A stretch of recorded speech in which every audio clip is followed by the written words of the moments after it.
네, 여기 나와 있는 이 묵상 에세이 내 몸이 성전입니다. 김관선 씨가 쓰신 내용을 보면요. 은평 평화공원에 한 외국인 동상이 있는데 윌리엄 해밀턴 쇼 대위로 한국전쟁에 참전해 인천 상륙작전 후 서울 탈환작전에서 그는 전사했다고 합니다. 그는 참전 당시 미국 하버드 대학에서 박사과정을 밟다가 이미 사관학교 교관으로 복무했음에도 재입대 한국전쟁에 참전했는데요. 그의 아버지는 바로 1921년 조선에 선교사로 들어와 평양 광성학교에서 학생들을 가르치던 윌리엄 해밀턴 쇼, 한국 이름으로 서위령 선교사였다고 합니다. 아버지와 이름이 같았던 이 쇼데이는 1922년 평양에서 태어나 아버지처럼 살다가 이 세상을 떠났다라고 합니다. 그는 한국전쟁 참전 결심하고 부모에게 이런 편지를 썼다고 합니다. 아내와 저는 앞으로 한국에 가서 선교사로 봉사할 것인데 지금 전쟁 중인 한국을 돕지 않고 다른 사람의 희생으로 평화가 이루어지고 난 다음에 선교사로 가는 것은 바르지 못하다고 생각합니다. 라고 해서요. 예, 그가 전사한 후 6천 명 가까운 사람이 기부해 대전에 해밀턴 쇼 기념 예배당을 세웠다라고 하는데요. 하나님 앞에서 자신의 존재 이유를 분명히 알고 그 소명에 자신을 온전히 헌신한 제자의 귀한 삶을 보여주었다라고 이렇게 말하고 있습니다. 또 데이비드 배너는요. 기독교 영성은 자기를 버리신 예수님을 따라 사는 것이다 라고 이렇게 말해주고 있습니다. 오늘은요 이제 고난주간이 또 시작되어서 요한복음 이제 말씀을 우리가 또 볼 텐데요. 요한복음 12장 23절부터 33절까지의 이런 말씀입니다. 정말 예수님이 그 이렇게 예루살렘에 또 이렇게 입성하시고 난 후에 그 상황에서 예수님께서 이렇게 제자들에게 가르치시는 말씀이다라고 이렇게 할 수가 있습니다. 23절에 보니까요, 예수께서 대답하여 이르시되 인자가 영광을 얻을 때가 왔도다. 이 요한복음에서요, 영광이라는 단어가 되게 많이 쓰여요. 우리도 그런 말 많이 하잖아요. 하나님께 영광을 돌리겠습니다. 근데 우리가 생각하는 영광과 예수님이 말씀하시는 영광에는요, 차이가 있어요. 우리가 주로 하나님께 영광을 돌린다라는 것은 뭔가 내가 원하는 일들이 이루어지거나 세상에서 존경을 받거나 높은 자리에 있을 때 우리는 하나님께 영광을 돌린다고 흔히 말하잖아요. 근데 여기서 말하는 영광은요, 요한복음에서 하나님이 가장 크게 영광 받으신 곳은 다름 아닌 십자가였습니다. 그래서 예수님이 인자가 영광을 얻을 때가 왔도다라는 것은 십자가 지셔야 될 때가 가까이 왔다라는 거예요. 여러분, 이게 바로 하나님이 가장 크게 영광 받으시는 모습입니다. 여러분들이 자기를 부인하고 자기 십자가를 지고 예수님을 따르는 것, 그게 바로 하나님이 받으시는 가장 큰 영광이라는 것을 우리가 기억해야 한다라는 것이죠. 근데 사실은 이게 여러분 세상적으로 볼 때는 영광적으로 보이겠습니까? 수치스럽고 고통스러운 그런 모습이겠지만 정말 이 예수님을 따라가는 그 모습이 또 우리들에게는 영광이 된다라는 이 사실을 기억해야 한다라는 겁니다. 그 영광의 길을 예수님이 가르쳐 주십니다. 그게 바로 24절부터 26절까지 나오는데요. 내가 진실로 진실로 너에게 이르노니 한 알의 밀이 땅에 떨어져 죽지 아니하면 한 알 그대로 있고 죽으면 많은 열매를 맺느니라 라고 이렇게 말씀해 주고 있어요. 먼저 이 한 알의 밀이 땅에 떨어져 죽는다라는 것은 바로 예수님의 십자가 죽음을 가르치는 것이겠죠. 여러분, 우리도 이렇게 정말 이렇게 십자가 방식으로 세상을 살아가야 한다라는 겁니다. 바로 우리 자신들의 자기 희생과 낮아짐, 죽음이라고 볼 수가 있겠죠. 정말 고뇌하시면서도 제자들에게 마지막까지 이 그리스도인의 삶을 살아가라고 예수님께서 가르쳐 주고 계시는 것인데, 여러분, 우리가 정말 땅에 떨어져 죽는다라는 것은 무엇을 말하는 거겠습니까? 여러 가지 의미가 있겠지만 결국은 자아의 죽음이 아니겠습니까? 사도 바울이 그렇게 고백하잖아요. 갈라디아서에서 내가 그리스도와 함께 십자가에 못 박혔기에 정말 나는 죽고 예수님으로 살아가는 그 삶을 살아가는 것과 동시에 다른 사람을 위하여서 자기를 희생하고 낮아짐을 말하는 것입니다. 25절에요. 자기의 생명을 사랑하는 자는 잃어버릴 것이요 이 세상에서 자기의 생명을 미워하는 자는 영생하도록 보존하리라 라고 이렇게 말씀해 주고 있습니다. 그러니까요, 이 영원한 생명을 우리가 얻기 위하여서는 자기의 생명을 버릴 줄 아는 자가 되어야 한다라고 가르쳐 주고 있는 것이죠. 자기의 생명을 결국은 미워하는 자가 영생을 얻는다라는 것은 바로 이것은 여러분 우리 그 마태, 마가, 누가복음을 공관복음서라고 하거든요. 그 가르침과 다를 바가 없어요. 예수님이 그런 말씀을 하시잖아요. 누구든지 나를 따라오려고는 자기를 부인하고 자기 십자가를 지고 나를 따를 것이니라. 여러분 누가복음에는요 좀 추가되어 있는 말씀이 있어요. 이 아마 마가와 마태복음에는 안 나와 있는데 누가복음엔 추가되어 있는 단어가 하나 있거든요. 누가복음 9장 23절에 보면요, 또 무리에게 이르시되 아무든지 나를 따라오려거든 자기를 부인하고 날마다 제 십자가를 지고 나를 따를 것이니라. 날마다라는 단어가 여러분 들어가 있어요. 이 날마다라는 게 중요한 것이죠. 이것은 무엇을 말하는 거겠습니까? 여러분들이 자기를 부인하고 십자가를 져야 되는 장소가 마치 특정한 때를 가리키는 게 아니라 바로 여러분들의 일상이라는 겁니다. 정말 여러분들의 일상 가운데서 여러분들이 이 자기를 부인하고 십자가 지는 거, 그게 바로 여기 25절에 말하는 이 세상에서 자기의 생명을 미워하는 것이다 라고 이렇게 표현되었다라고 볼 수가 있는 겁니다. 여러분 세상에서 누릴 수 있는 것들을 포기하지 않으면서 영생을 얻을 수 있다고 한다면 그것은요 여러분 불가능한 일이라는 것을 기억해야 한다라는 것입니다. 그러면서요 26절에 예수님이 사람이 나를 섬기려면 나를 따르라. 나 있는 곳에 나를 섬기는 자도 거기 있으리니 사람이 나를 섬기면 내 아버지께서 그를 귀히 여기시리라 라고 이렇게 말씀해 주고 있습니다. 그래서 사람이 나를 섬기려면 나를 따르라 라고 이렇게 말씀해 주고 있는데요.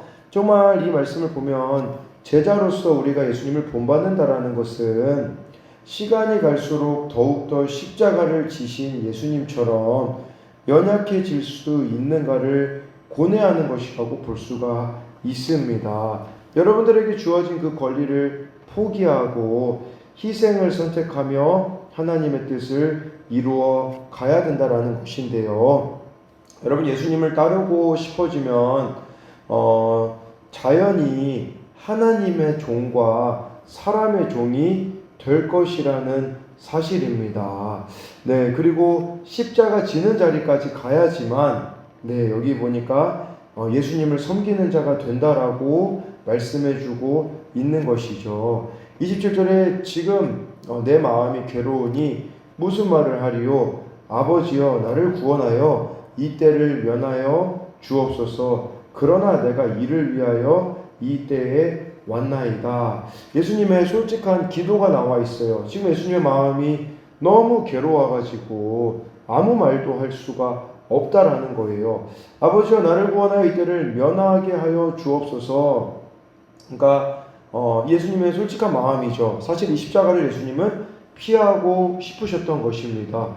왜냐하면 너무 고통스러웠기 때문이에요. 근데 우리가 생각하는 이 고통은 물론 십자가에서 예수님께서 6시간 동안 당하신 그 고통도 괴롭죠. 근데 여기서 말하는 그 정도 차원의 괴로움이 아니라 여러분 영원 전부터 하나님과 예수님은 함께 하셨거든요.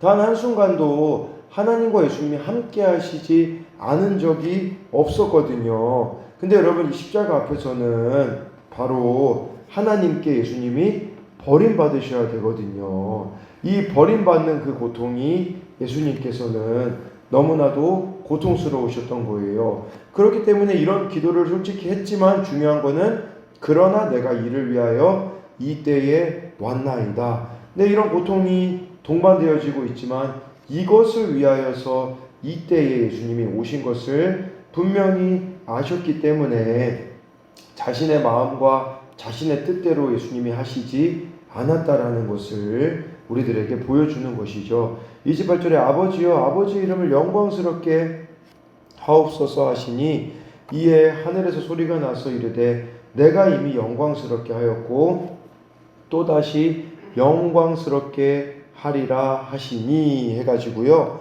아버지여 하나님을 지금 부르는 거죠. 예수님이 하나님의 이름을 영광스럽게 하옵소서라고 이렇게 기도하고 있는데 이 십자가를 지는 것을 말하는 것이겠죠. 이 영광은 붙잡힘, 묶임, 매맞음, 채찍, 조롱, 십자가에 달리심, 죽음을 수반하고 있는 것이에요. 그때 하늘로부터 소리가 왔어요. 소리가 났다라는 것은 하나님이 응답하신 거예요. 하나님이 뭐라고 응답하셨냐면 내가 이미 영광스럽게 하였고 또다시 영광스럽게 하리라 하시니, 그래서 내가 이미 영광스럽게 하였다라는 것은 바로 예수님의 공생애를 말하는 겁니다. 예수님의 이 모든 삶과 사역을 통하여서 하나님이 영광 받으셨다라는 뜻이고, 또다시 영광스럽게 하리라는 것은 바로 예수님의 십자가를 통하여서 또다시 이렇게 영광을 받으시겠다라고 이렇게 말씀해 주고 있으며, 그리고 이 또다시 영광스럽게 하리라는 것은 십자가 죽음을 넘어 부활과 또 재림까지도 이렇게 나타내는 것임을 기억해야 한다라는 것입니다. 그러니까 예수님의 모든 삶이 결국 하나님의 영광에 초점이 맞추어져 있다라는 것이죠. 29절에 곁에 서서 들은 무리는 천둥이 울었다고도 하며 또 어떤 이들은 천사가 그에게 말하였다고도 하니 해서 이 하나님의 음성이 천둥이 울은 것 같았고 천사가 예수님께 말하는 것 같았다고 하나 예수님이 분명히 이 음성이 어떤 음성인지를 가르쳐 주십니다. 그것은 바로 30절에 예수께서 대답하여 이르시되 이 소리가 난 것은 나를 위한 것이 아니요 너희를 위한 것이니라 라고 말씀해 주고 있습니다. 그러니까 이 하나님의 그 음성이 예수님께만 들려졌던 것이 아니라 그곳에 있는 많은 사람들에게도 동일하게 이렇게 울려 퍼졌는데요. 그것은 그 이유는 바로 여기 30절 말씀처럼 이 소리가 난 것은 예수님을 위한 것이 아니라 너희를 위한 것이다 라고, 그러니까 정말 이 제자들이 영광스러운 길을 걸어가기를 원하셨기에 하나님께서는 그 음성을 들려주셨다라는 것입니다. 31절에요. 이제 이 세상에 대한 심판이 이르렀으니 이 세상의 임금이 쫓겨나리라 라고 말씀해 주고 있습니다. 정말 이 세상에 대한 심판이 이르렀다는 것은 예수님이 십자가에서 모든 대가를 치르셨기 때문에 이 세상의 임금 바로 사탄이 쫓겨날 것임을 말씀해 주고 있습니다. 여러분 이 십자가는요 사탄을 쳐서 멸망시킨 하나님의 승리의 사건이라는 것을 말씀해 주고 있는 것이죠. 32절에 내가 땅에서 들리면 모든 사람을 내게로 이끌겠노라 하시니, 33절에 이렇게 말씀하시면 자기가 어떠한 죽음으로 죽을 것을 보이심이로라 라고 말씀해 주고 있습니다. 내가 땅에서 들리면, 이 땅에서 들린다라는 것은 십자가에서 달리시는 것, 그것을 가리키긴 하나 더 넓은 맥락에서 보면요 십자가에서 죽으신 후에 부활과 승천을 이렇게 승천을 통해 영광스러운 자리에 이르게 되는 것까지도 포함이 되어져 있습니다. 그리고 내가 땅에 들리면 모든 사람을 내게로 이끌겠노라 하셨다라는 것은 이제 예수님의 제자들이 장차 감당해야 될 사명을 위해 예수님이 죽으심으로 하나님의 이 구원 계획이 성취될 것을 알려주신 거예요. 여러분 제자들이 감당해야 될 사명은 무엇이겠습니까? 바로 예수님의 이 십자가와 부활을 전함으로 사람들을 영생으로 이끄는 것이라는 것이죠. 여러분 영생을 얻을지 영벌에 처할지는 예수님을 믿느냐 믿지 않느냐에 따라 달려 있습니다. 여러분 예수님의 십자가가 심판의 명백한 기준이라는 사실을 기억하셔야 한다라는 것이죠.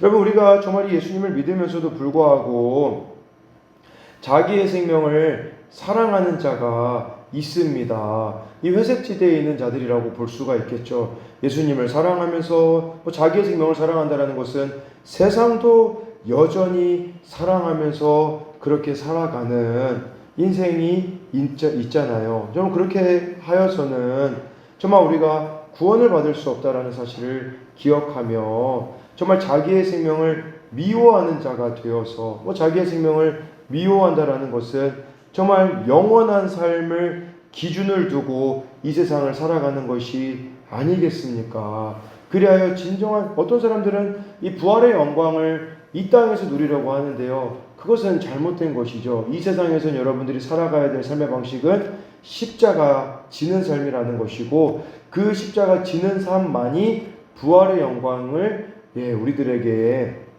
부활의 영광에 동참할 수 있게 해준다는 사실을 기억하며 날마다 자기를 부인하고 날마다 자기 십자가를 지고 예수님을 따라가는 여러분들이 되시기를 소망합니다.